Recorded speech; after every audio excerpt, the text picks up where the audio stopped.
नमस्कार, मैं हूं आपके साथ मयंक। देखिए, बड़ी खबर आ रही है ईरान से। ईरान में बीती रात बड़ा साइबर अटैक हुआ है और ईरान के रडार्स को जैम करने की कोशिश की गई, ब्लाइंड करने की कोशिश की गई। देखिए, शिराज जो इलाका है ईरान का, यहां पे MSSR रडार सिस्टम लगा हुआ है। ये वो सिस्टम है जो कि प्लेन्स जो भी आते हैं उनको ट्रैक करने का काम करता है। जो रडार सिस्टम है ईरान का, प्रमुख रडार सिस्टम है, इस पर कल बड़ा अटैक हुआ है, साइबर अटैक हुआ है और इसके सिग्नल्स को, इसकी पूरी फंक्शनिंग को ब्लाइंड करने की कोशिश की गई। समझिए आप, ये रडार सिस्टम क्या होता है। रडार सिस्टम किसी भी देश का वो सिस्टम होता है जो दुश्मन देश के जो फाइटर जेट्स एंटर करते हैं, अगर उनकी पूरी जानकारी देगा। किसी तरह का एयर अटैक हो रहा है उसकी जानकारी देगा। इसको जैम करने की कोशिश की गई और कई घंटे के लिए ये ब्लाइंड हो गया। देखिए, ये इसी तरह का अटैक वेनेजुएला में किया गया था। वेनेजुएला पर जब हमला किया अमेरिका ने, उसके ठीक पहले इसी तरह से रडार जाम किए गए थे। जो 12 दिन की जंग हुई थी उस दौरान भी इसी तरह से साइबर अटैक किया गया था। और ये तब होता है जब हमला होने से चंद घंटे पहले ही इस तरह की कार्रवाई की जाती है। और बीती रात जो ईरान में हुआ वो बहुत ज्यादा सनसनीखेज। देखिए, रात को अचानक खबरें आई कि ईरान का ये जो रडार सिस्टम है, ये इस पर साइबर अटैक हुआ है और वो ब्लाइंड हो गया। यानी कि ईरान इस बात के लिए तैयार था कि अगले चंद घंटे में अटैक हो सकता है।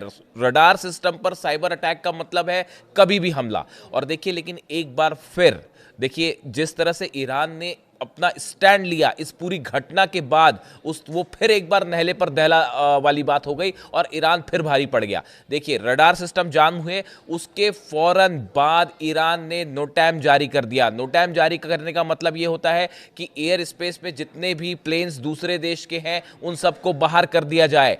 जितने भी फ्लाइंग एयरक्राफ्ट हैं उनको ये बता दिया जाए कि ये स्पेस फौरन खाली करिए। तो ईरान का पहला कदम था, नोटैम जारी किया गया। उसके बाद जितनी यूरोप की, कनाडा की जितनी फ्लाइट्स आने वाली थी, उस जगह से गुजरने वाली थी, वो सब की सब या तो कैंसिल हो गई या उनके रूट बदल दिए गए। देखिए, सिग्नल्स होते हैं हमले के और ये बड़ा टेंस टाइम था। पिछले 4 से 5 घंटे जो रात के रहे वो बहुत ही तनावपूर्ण थे। जैसे ही ईरान ने नोटैम जारी किया, सारी फ्लाइट्स कैंसिल कर दी गई जितनी यूरोपियन देशों की फ्लाइट थी। और उसके बाद एक बार फिर तेहरान से फाइटर जेट्स ने टेक ऑफ कर लिया। जितनी मिसाइल लॉन्च पैड्स पे लगी थी उनको अलर्ट कर दिया गया और यह आदेश दे दिया गया कि अगर कोई भी अनआइडेंटिफाइड प्लेन ईरान के एयर स्पेस में अंदर आता है उसको शॉट डाउन कर दीजिए। देखिए, यह बहुत बड़ा फैसला था जो कि ईरान की तरफ से लिया गया। जिस तरह से शिराज में आपका रडार सिस्टम जाम करने की कोशिश की गई, उसे ब्लाइंड किया गया, उसके बाद यह तय माना जा रहा था। रात को काफी पैनिक सिचुएशन थी ये। हालात पर हम भी नजर बनाए हुए थे और यह था कि बस अगले चंद घंटों में अटैक हो सकता है, क्योंकि रडार सिस्टम पर जैम होने का मतलब होता है हमला। और उसके लिए ईरान ने इतना एग्रेसिव अप्रोच लिया। सबसे पहले नोटैम जारी किया, जितने एयरप्लेन्स थे स्पेस में, एयर स्पेस में, उनको बाहर किया गया। उसके तुरंत बाद जो है ईरान के फाइटर जेट्स ने भी टेक ऑफ कर लिया कि अगर किसी तरह के दुश्मन देश के या अमेरिका के जेट्स अंदर आते हैं तो उनको हवा में जो है सीधा इंगेज किया जाए उनको। और उसके साथ ही जितने मिसाइल्स हैं लॉन्च पैड्स पे लगे हैं उनको रेडी कर दिया गया था, बिल्कुल ट्रिगर मोड में, कि बटन दबी और फायर। इसके बाद देखिए, कल एक बहुत बड़ी खबर है ईरान से। कल पहली बार इस बात के सिग्नल्स आए कि ईरान ने अपना जो S-400 सिस्टम रशिया की तरफ से मिला है वो डिप्लॉय हो चुका है। और वो इस रडार सिस्टम के जैम होने के बाद इस तरह की खबरें आई और S-400 को लेकर एक अलर्ट मोड दिखाई दिया। ये दिखाई दिया कि ईरान ने जो है वो अपने बॉर्डर्स के कई इलाकों पे, कई शहरों के आसपास, जो न्यूक्लियर स्टेशन है उसके आसपास S-400 तैनात कर रखा है। और जैसे ये रडार सिस्टम जैम हुआ, ब्लाइंड हुआ, उसके बाद ये खबरें आने लगी कि S-400 सिस्टम्स जो है उनको फौरन एक्टिवेट कर दिया गया है। इस तरह की खबरें आई। यानी कल आप देखिए, कल ये पहला मौका था जब S-400 को एक्टिवेट करने की खबरें आई हैं। देखिए, अब तक इस तरह की दावे हुए कि बातें हुई कि रूस ने जो है S-400 सिस्टम दिया है, उसको कई जगह तैनात किया गया है, लेकिन वो एक्टिवेट होने की खबरें कल पहली बार आई हैं ईरान से, जो इस ओर इशारा कर रही हैं कि ईरान को इस बात का कंफर्मेशन दे रही है कि S-400 तैनात है। देखिए, मैंने अपने पिछले वीडियो में आपको बताया था कि किस तरह से पिछले 5 दिनों में 2 मौके ऐसे आए जब अमेरिकन जेट्स ईरान के एयर स्पेस के करीब गए, लेकिन हमला नहीं किया और वापस लौट आए।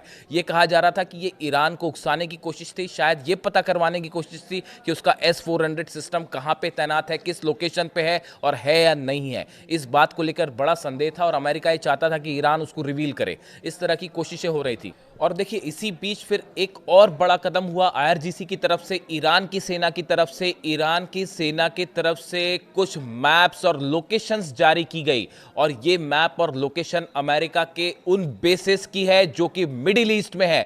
और नाम लेकर ईरान की सेना ने यह बताया कि अगर हमारे पर जरा भी हमले की कोशिश हुई तो आपकी ये सब बेस उड़ा दिए जाएंगे। देखिए इसमें जिन बेसेस का नाम लिया गया, जिन जगह पर नाम लिया गया, सीरिया में, कुवैत में, जॉर्डन में, इराक में, सऊदी अरेबिया, बहरीन और कतर, इन सब बेसेस का मैप जारी करते हुए ईरान की सेना ने यह कहा कि अगर हमारे एयर स्पेस में घुसने की कोशिश हुई तो इन सभी अमेरिकन बेसेस पर बैलिस्टिक मिसाइल्स दाग दी जाएंगी। 700 से ज्यादा गदर मिसाइल्स जो हैं, 700 से ज्यादा खैबर मिसाइल्स जो हैं, वो बॉर्डर पर तैनात कर दी गई हैं और उनके निशाने पर अमेरिकन बेसिस हैं। यानी एक बार फिर देखिए जिस तरह से रडार अटैक हुआ ईरान पे, उसके बाद ईरान ने एक बार फिर एग्रेसिव स्टैंड लिया और उसका फौरन जवाब देते हुए नोटैम जारी कर दिया। अपने जो है S-400 एक्टिवेट कर दिए गए, फ्लाइट्स ने तेहरान से टेक ऑफ कर दिया। यानी किसी भी तरह के संभावित हमले से निपटने के लिए ईरान की जबरदस्त तैयारी देखने को मिली। देखिए पूरे इलाके में अमेरिकन फोर्सेस का बड़ा मूवमेंट है, बहुत बड़ा मूवमेंट है, ईरान को घेरने की कोशिश हो रही है। उसके बाद देखिए दो तरह के स्टेप होते हैं, एक होता है डिफेंसिव स्टेप, एक होते हैं एग्रेसिव स्टेप्स। कल ईरान ने बड़ा जबरदस्त एग्रेसिव स्टैंड लिया। यानी आप ये देखिए अगर खुद को प्रोटेक्ट करना है तो आप उसको डिफेंसिव स्टेप्स कह सकते हैं कि S-400 तैनात किए गए या इस तरह से दुश्मन देश के एयरक्राफ्ट से निपटने की क्या तैयारी है। लेकिन उसके साथ ही फॉरवर्ड स्टेप्स लिए गए, फ्लाइट्स ने टेक ऑफ किया तेहरान से, फाइटर जेट्स ने, मिसाइल्स तैनात कर दी गई और यह साफ कह दिया गया कि अगर हमारे एयर स्पेस में घुसने की कोशिश हुई तो हम आपको तबाह कर देंगे। यानी एक बार फिर बीती रात जबरदस्त तनाव था ईरान पे, ईरान की बॉर्डर के करीब। और जिस तरह से ये साइबर अटैक्स हुए जिसकी धमकी पहले भी अमेरिका की तरफ से आ चुकी है, उसके बाद हालात बेहद तनावपूर्ण है। अगले कुछ वीडियो में मैं आपको एक दो और बड़े खुलासे करूंगा जो ईरान के लिए हैं, लेकिन फिलहाल इस वीडियो में इतना ही। और बीती रात का जो पूरा घटनाक्रम था वो मैंने आपके सामने रखा। वीडियो कैसा लगा जरूर बताइए। Thank you so much.